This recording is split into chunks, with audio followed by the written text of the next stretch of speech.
जानना चाहेंगे क्या परिचय रहा आपका? मैं काराकाट लोकसभा क्षेत्र 700 किलोमीटर दूर से और इस किशनगंज की धरती पे आया हूँ सिर्फ और सिर्फ अख्तरुल ईमान को जिताने के लिए। क्या लग रहा है, क्या महसूस कर रहे हैं?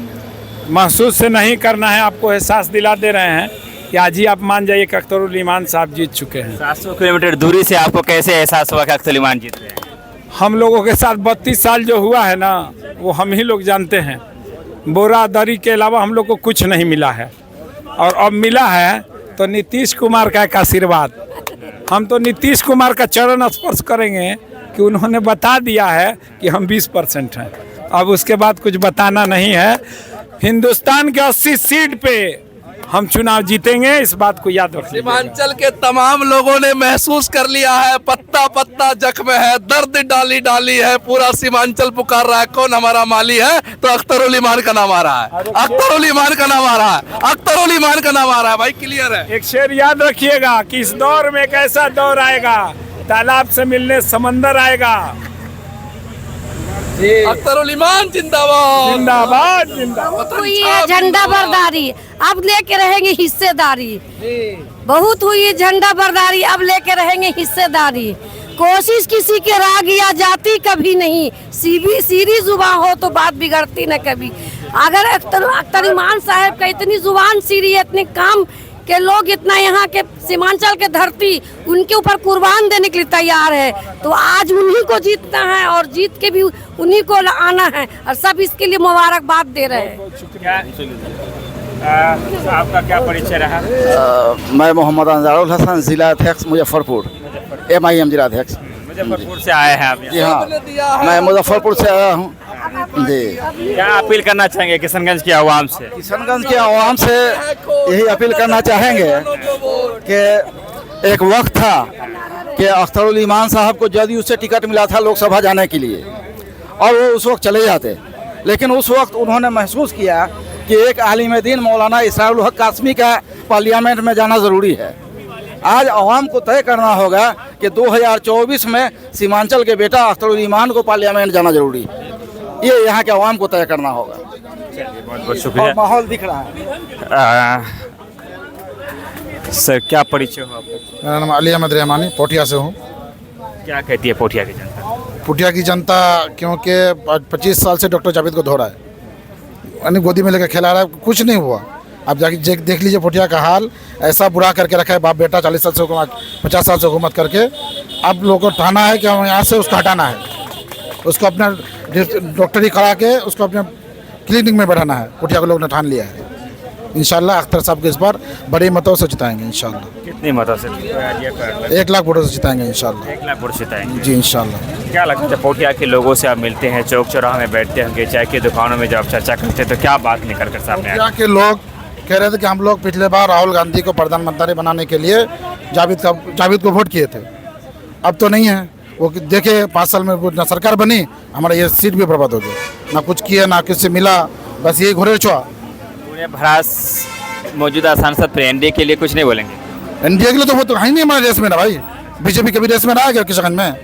बता दीजिए हमको किशनगंज में कब बना? रेस से बाहर मानते हैं? हाँ बिल्कुल बाहर मानते, बहुत दूर है। चलिए मुन्ना भाई हमारे साथ है, मेहंदी हुसैन जी हमारे साथ है। क्या लगता है 2019 में आप लोगों ने मेहनत की थी, और तो वो भरपाई 2024 में हो जाएगा इंशाल्लाह? उसमें कोई शक नहीं, भरपाई होना तय है। अल्लाह ने चाहा तो भरपाई होना तय है। आप देख रहे हैं जो युवाओं का हुजूम नगर में, गली गली मोहल्ला मोहल्ला, ये सब MIM के दीवाने का हुजूम है। क्या कहना चाहेंगे जो लोग देख रहे हैं?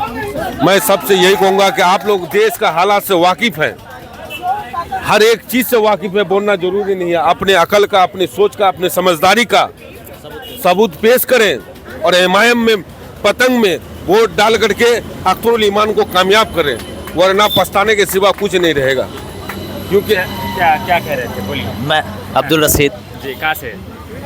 ये इसे खगड़ा से, किशनगंज। क्या लगता है आपको? नहीं, इस बार तो उम्मीद है, पूरा ज़बरदस्त उम्मीद है। हाँ, मैं आवाम से और जितने भी कार्यकर्ता से सबको यही कहना चाहूँगा कि अपने जुनून को, नहीं सिरसावादी में जितना भी है लगभग पिछले 2-3 साल तक इनएक्टिव था, लेकिन इस बार एक्टिव है, फुल्ली एक्टिव है। इस बार आप लोग एमआईएम के साथ? जी जी, बिल्कुल समर्थन है और बिल्कुल साथ है। और जितना भी कार्यकर्ता है, जितना भी जुनूनी नौजवान है इसमें वर्क करने वाला, मैं सभी को यही कहना चाहूँगा कि रख हौसला, वो मंजर भी आएगा, प्यासे के पास चलकर समंदर भी आएगा। रख हौसला, वो मंजर भी आएगा, प्यासे के पास चलकर समंदर भी आएगा। थक हार कर ना बैठ ए मंजिल के मुसाफिर, मंजिल भी मिलेगी और मिलने की मज़ा भी आएगा। चलिए, बहुत बहुत शुक्रिया। आप कुछ बोलना चाहेंगे? मैं नाचिज क्या बोलूं आपको भाई। अभी जो लोकसभा चुनाव जो होने जा रहा है, खास करके किशनगंज सीट जो बहुत ही हॉट सीट कहा जा रहा है पहले से भी, इसमें 3 दल जो है बहुत वरिष्ठ दल है, जिसमें भाजपा और जेडीयू एक साथ है, ठीक है, और कांग्रेस एक अलग पार्टी है, और एमआईएम भी अपना वर्चस्व दिखा रही है। लेकिन एमआईएम पहले भी चुनाव लड़ी थी, अब भी लड़ रहे हैं, हिम्मत में पूरा जोश है। इंशाल्लाह सीट की कामयाबी एमआईएम को ही मिलेगी। मेरा नाम हुआ मंसूर आलम, पूर्व मुखिया हल्दी घोड़ा जी। और रही बात, एक छोटी सी बात कहना चाहता हूँ आपके द्वारा, कि पहले लोग ये कह रहे थे कि एमआईएम जो है बी टीम है, लेकिन आज मास्टर मुजाहिद साहब जो है प्रूफ कर चुके हैं कि मैं ही था वो, कि मैं बी टीम हूँ। इसीलिए जैसे उसके जो अध्यक्ष हैं नीतीश जी, जब वो पार्टी को बदल सकते हैं 6 महीने 4 महीने पर, तो इस पर कैसे लोग एतमाद कर ले कि ये क्या करेगा? कौन बनेंगे किशनगंज के सांसद, किनके सर से सजेगा सेहरा, इसके लिए करना पड़ेगा इंतज़ार। चूँकि अख्तरुल ईमान साहब का नामांकन है, तो उन्हीं के लोग आए हुए हैं और बाहर लोग इंतज़ार कर रहे थे, तो हमने लोगों की, उनके कार्यकर्ताओं की जोश और जज्बा को आपके सामने में रखने का काम किया। क्या होगा इसके लिए इंतज़ार किए जाएंगे। 2019 का चुनाव भी हम लोगों ने करीब से देखा, 2024 है। 2019 की अगर हम बात करें तो उसमें कांग्रेस के डॉक्टर जावेद आज़ाद की जीत हुई थी, एनडीए दूसरे स्थान पर था और मजलिस पहली दफ़ा कोशिश कर रही थी और 2,95,000 समथिंग वोट वो लेकर आए थे।